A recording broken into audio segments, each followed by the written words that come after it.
Hi there and welcome to the final day of San Diego Comic-Con, the Sunday. We're going to fly out this afternoon, so this is our final look around the show floor. About, an hour and 20 minutes before the doors close. And we've still got things to do, but we've had a busy morning as well, actually. And in fact, you've had quite an exciting one. What have you been up to? Yeah, been to the Doctor Who panel in Hall H, which is rapidly become one of the biggest things here. So yesterday we saw the big Marvel announcements and the big DC, Superman, and of course the X-Men, all the X-Men appear on stage, but somehow this feels nearly as big. I mean, the fans are definitely more passionate. I mean, last night, just walking past the queues of people who were already out in sleeping bags waiting for today. The kind of thing we've seen from Twilight and so on in the past, but for Doctor Who. Yeah, and I can vouch for the fact they were very excited because I can still feel the ringing in my ears. I mean, I couldn't actually hear a lot of what was going on because the screams were so loud. Now, that means you've actually seen the trailer, haven't you? I know that you've put some thoughts about it already on sfx.co.uk, but just a very brief overview. Was it exciting? Was there any surprises? Oh, it looked fantastic. I don't think there's any surprises. I mean, it's definitely epic. Quite explosions. Looks like it's going to be big. We saw Daleks. We saw Zygons. Obviously, we saw the 10th Doctor. A bit of Rose Tyler, and some interesting stuff about the mysterious Doctor who is played by John Hurt, who we don't know where he is. I mean, there's some hints that this is a Doctor from the past who that Smith's Doctor doesn't really want to admit exists. So there's a sort of dark thing there. Tennant's also sort of like, I'd really like to know what's happening in my future. Matt Smith saying, no, you really don't. I know there's some really good stuff in there. And I should add that David Tennant's Doctor doesn't think much of the TARDIS that Matt Smith drives. And it wasn't just the 50th anniversary special, there's also an Adventure of Space and Time. So Dave Bradley, not this one, was on stage with Mark Gatiss, and we saw a little bit of footage from that as well. Good, looked good. It looked fantastic.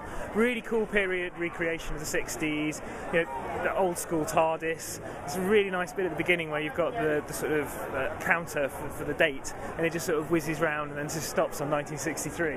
And the recreation of a period looks great, and there's a sort of, it feels like there's going to be quite a light vibe to it, but then there's also a bit of sadness there because obviously William Hartnell was getting towards the end. He wasn't very well and he was forgetting his lines, and so I think there's going to be a bit of melancholy there. So I think it's going to be great. Oh, fantastic, and good crowd response as well then. Yeah, it was loud.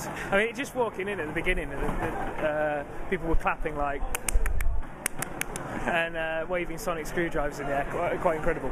There was a good crowd reaction at the panel that I went to as well. Probably not quite as vibrant, but I went to the community panel in the Hall H, which was after Doctor Who, an hour or so later. That was very exciting too. We're going to see possibly a sequel to the Dungeons and Dragons episode in that. We're definitely seeing an animated episode in season 5. That whole 6 seasons in a movie is starting to look more realistic now, isn't it? Yeah. Well, don't most shows stop at 5 these days? Dan Harmon described himself as being a creepy jerk for a lot of the things he says online, but no, that was funny. That was very funny. Unfortunately, the cast weren't all there. But it was a good lineup though. It's a good lineup, and they showed a gag reel, and yeah, the crowd response was incredible. And also, I seem to have got given a beer cup as well. They were handing out beer cups for community in there. That's brilliant. And when it came to take Q&A from the audience, in the queue was Starburns, which was a hilarious little touch. So what else have you got up to today? You got only one or two things more to do, I guess. You sort of cram in, maybe just see if there's a couple of last-minute things to buy on the con floor. Just sample the sites.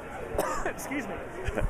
So we'll call it a day there, and see you next year, San Diego 2014. Still classic.